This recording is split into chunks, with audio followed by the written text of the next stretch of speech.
जब देखा तो अपने विद्यालय के बहन ने जो है प्रांत में तीसरा स्थान प्राप्त किया।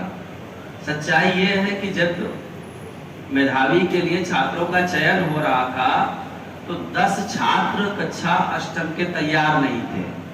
उसमें 10 छात्रों के नाम जाने थे तो 10 ऐसे छात्र तैयार नहीं थे। मेधावी की तैयारी करा रहे श्री गौरव जी ने कहा कि भाई साहब कैसे हो, कम से कम 10 लोगों के नाम तो चले जाए।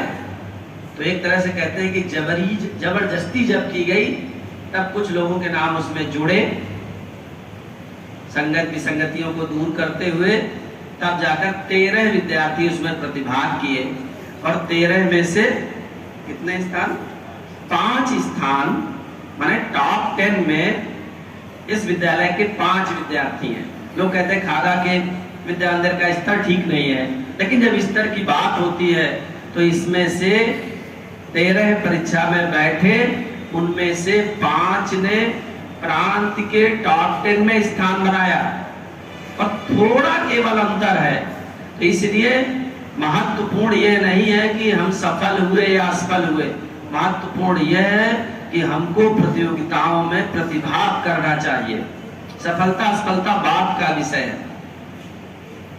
तो जब कभी आपसे अपेक्षा की जाए कि आपको किसी प्रतियोगिता के लिए, किसी विशेष अवसर के लिए आपको नाम दिया जा रहा है तो उसमें से हम अपने आप को उस प्रक्रिया का पार्ट बनाएं। ऐसे कुछ मेधावी छात्रों की तैयारियां चल रही हैं 10 और 12 की, उनमें से बहुत से भैयाओं के सामने बहुत सी कठिनाइयां हैं। हम उन कठिनाइयों का निराकरण नहीं कर सकते हैं क्योंकि हमारा एक बहुत निश्चित दायरा है, परंतु हम आपसे ये कह सकते हैं कि आप अपने आप को उसका पार्ट बनाने के लिए प्रयास करिए। हार और जीत बहुत दूर का विषय है, लेकिन अगर हमने सहभागिता की तो निश्चित रूप से विजयश्री हमारे कहीं न कहीं निकट है। गत सत्र में जब 10 और 12 के भैया बहनों ने तैयारी की तो केवल 5 से 7 अंकों का डिफरेंस रहा प्रदेश की मेरिट में पहुंचने में। ये जो सफल हुआ उसके अंदर कोई बहुत एक्स्ट्रा ऑर्डिनरी चीज है ऐसा नहीं है, पर जो असफल हुआ वो बिल्कुल बेकार है, किसी काम का नहीं, ऐसा नहीं है। महत्वपूर्ण है सहभागी बनना। आप सभी से अपेक्षा रहेगी कि इन सभी प्रोसेस में अपने आप को इन्वॉल्व करिए।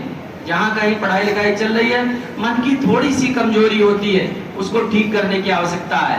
आज के सुबह जब मैं इस परिसर में मैंने ऑफिस की ओर आ रहा था तो मैंने देखा एक कक्ष में एक भैया बैठा है और बढ़िया 4 पंखे चलाए था, जैसे राजा महाराजा बैठते हैं ना। और कुछ प्रकृति इस स्थिति में है कि कहते हैं कि मनुष्य की का एक दायरा है, उसके आगे मनुष्य कुछ नहीं कर सकता है। जब ईश्वर या प्रकृति शुरू हो जाती है तो प्रकृति मनुष्य उसके सामने एक बहुत तुच्छ प्राणी की तरह है।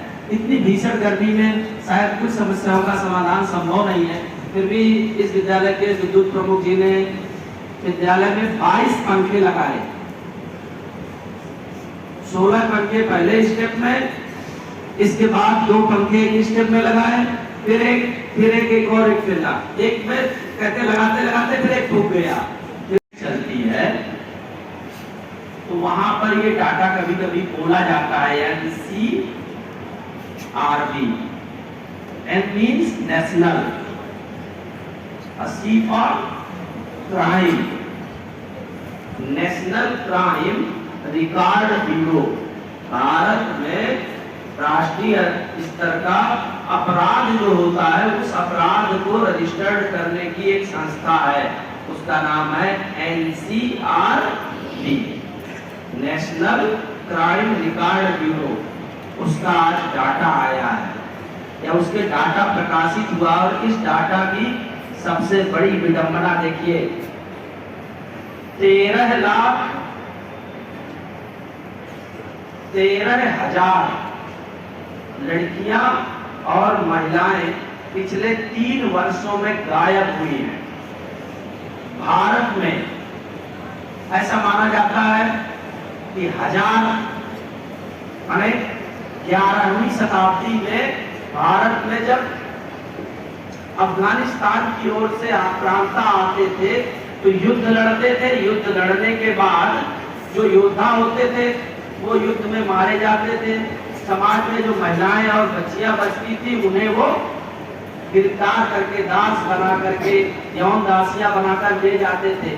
और कहते हैं गजनी में एक स्थान पर एक स्मारक बना हुआ है जहां पर लिखा है, उसका शब्द दूसरा है लेकिन उसमें लिखा गया है कि ये वह स्थान है जहां पर हिंदुस्तान से खरीद कर लाई, हिंदुस्तान से बंदी बनाकर लाई हुई नारियां 2-2 दीनार में नीलाम हुई। ये कब था? 13वीं सदी से लेकर के 13वीं-14वीं सदी तक रहा। लेकिन आज भी ये हो रहा है। ये आज का जो डाटा आया है, और ये क्यों आपको बताना जरूरी है। आप यदि सजग नहीं रहेंगे इस समाज के शोषण से अपने आप को बचा नहीं सकते। और इसमें आगे और भी दिया है कि देश भर में 3 वर्ष में 13,13,000 से अधिक लड़कियां और महिलाएं लापता हुई। यह रिपोर्ट गृह मंत्रालय ने संसद में रखी है। इसमें 18 साल से अधिक उम्र की जो महिलाएं एवं लड़कियां हैं उनकी संख्या है 10,61,648 और सबसे अधिक ऊपरी पायदान पर है मध्य प्रदेश। सबसे अधिक महिलाएं मध्य प्रदेश में गायब हुई हैं। इसके बाद है बंगाल, फिर महाराष्ट्र, उड़ीसा, छत्तीसगढ़।